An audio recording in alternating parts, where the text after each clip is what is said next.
the end of a 5,126-year cycle on their calendar.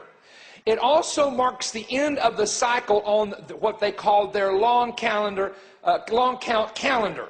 Now, every 20 years in the Mayan calendar, it's called a Katun, and the recent one began on the Mayan calendar in 1992 and ends in the year 2010. It is called, and what they've done is gone into their imageries and their pictures, and scholars have translated this out, what they wrote. This time period was called a time of no time, and the time of the solar winds of intensity, implying a lot of cosmic activity, a lot of shaking going on in the earth.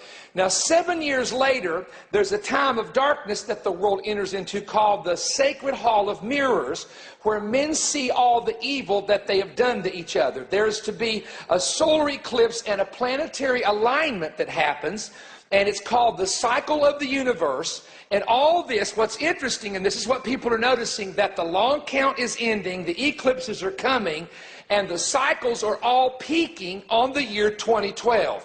So it's considered to be the seventh world that begins in 2012, and the plane of our solar system will line up with the plane of our galaxy. And this just, well, in other words, this just never happens. It takes, thousands and thousands and thousands and thousands and thousands and thousands of years for it to ever do this again. So I'm going to give a quote. One reason there is interest in the Mayan calendar of 2012 is on the winter solstice of 2012, the sun will align with the center of the Milky Way. Now, this is really going to happen. They're not just predicting this. This will happen in 2012 for the first time in 26,000 years.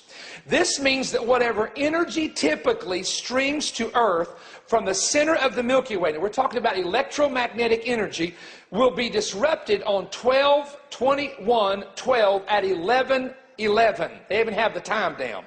Some believe that sunspot cycles could wreak havoc on the Earth and on our atmosphere. Now, what happens with huge sunspot cycles, it affects the electromagnetic field around the Earth, which affects satellites, which affects cell phones, which affects computers. Anything that is run through the atmosphere wireless could absolutely not work. Now, we're not trying to sound like Y2K here. Lord help us if we do that. Lord, how many of you know you're still eating those beans? Come on, talk to me.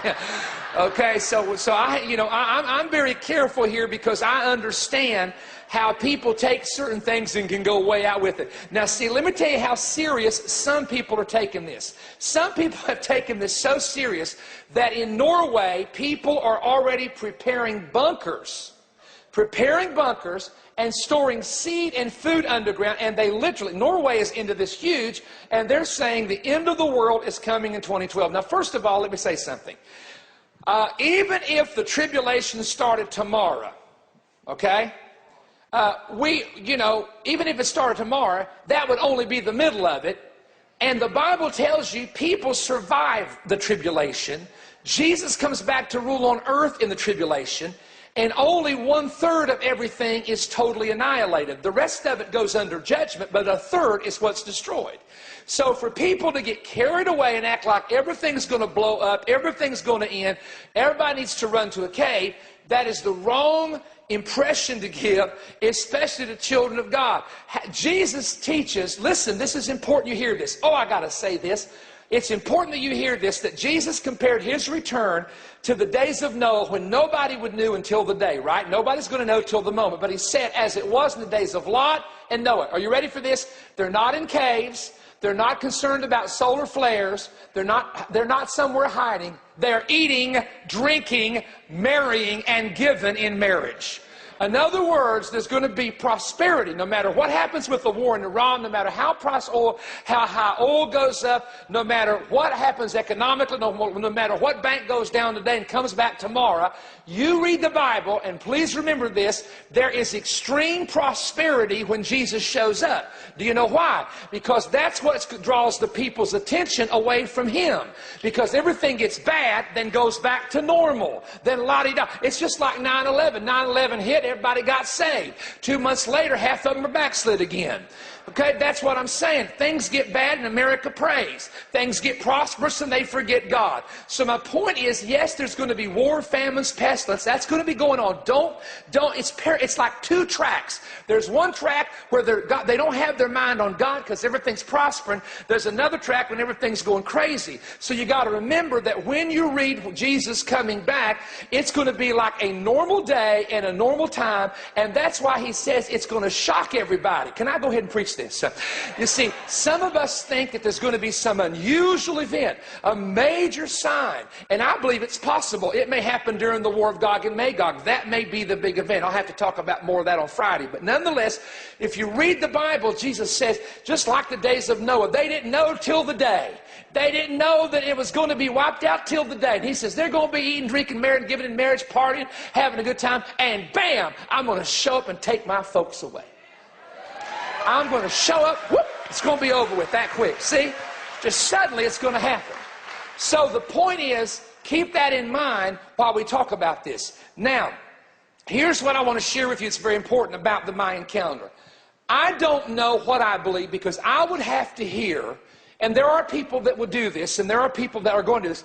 I would have to hear from a NASA engineer who understands the electromagnetic field before I would worry about 2012. I'm going to be very honest with you. I know the books are written. I know what the internet sites are saying. Listen, I did hours and hours and days of study on this, but I also remember the parade of planets. In 1982, I was a young preacher, got called to preach in 1979, and some guy came out with the parade of planets and predicted that when those planets light up, the gravitational pull was going to be so bad, it was going to put the earth in some kind of cataclysmic thing. And I got up and preached it as a kid in 1979, and the pastor said, son, let me just give you some advice on something. Watch preaching stuff like that. Because if it happens, you're a prophet. If it don't, you're not. And you know what happened in 1982? The planets lined up and nothing happened. Nothing happened. So here's what we got to be careful for as believers. We got to be careful that people don't take this, although it's going to happen, and because here's what the Mayans did. They never predicted the end of the world then. This is something nobody's telling you. They only predicted a cycle from one age entering into another age.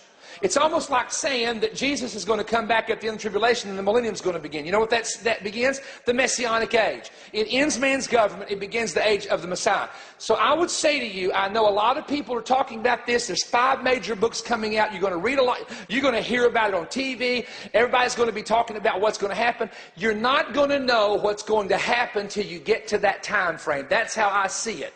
And I'm very careful of saying to people, beware of this and look for that, because I have been through times where things lined up and things didn't happen the way they thought. Now, could something happen with the electromagnetic field? Yes. Could certain things not work because of it? Yes. Could there be solar flares? Yes. But you know what? I don't need a Mayan calendar to tell me that. I've already read the Bible where it's going to be signs in the sun. Talk to me, somebody.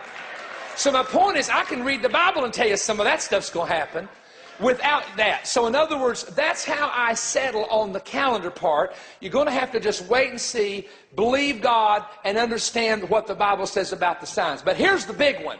I can really get into this one. Whew! 2015. You say, now, Brother Stone, what about 2015? Okay, 2015 is interesting, and I'll explain to you why. The Jewish calendar is a lunar calendar and not a solar calendar. Most of you know that. You've heard us talk about that. They use the moon. The moon signifies the new moon. They start counting. Let me explain it to you this way. It takes the moon, from the moon to go to total darkness to total light, it takes 29 and a half days. Let's just say almost 30 days. Now, Israel's calendar is based on the moon. When you see a full moon, for example, that's when you do certain things. Rosh Hashanah is the only feast of the 7 that starts on when there is no moon. There's no moon in the sky. You know, it's the new moon. There's no moon. Then when you see the sliver of the moon, that's when they blow the trumpet and they announce Rosh Hashanah, which is the Jewish New Year. Now they can time it by a calendar. In the time of Jesus, listen, no man knew the day or the hour. You'll get it in a minute. We're talking about the Feast of Trumpets, which is feast number 5 of the 7 feasts of Israel that happens on the 7th month, the first day. So there was a 40-hour... You'll get this in a minute. There was a 48-hour window that no man knew when the trumpet was going to sound. But when they saw the sliver of the moon, 2 witnesses went to the Sanhedrin, told the high priest, confirmed that the sliver of the moon was seen, and that's when they knew to blow the trumpet and announce that it was now the Jewish Feast of Trumpets. All right, keep that in mind, because that is a prophetic picture, actually, of the rapture of the church. No man knowing the day and the hour, and suddenly the trumpets are sounding. Having said that, Israel looks at the moon this way. An old rabbi said this. He said, here's the moon. You got 30 days from darkness to full, from full to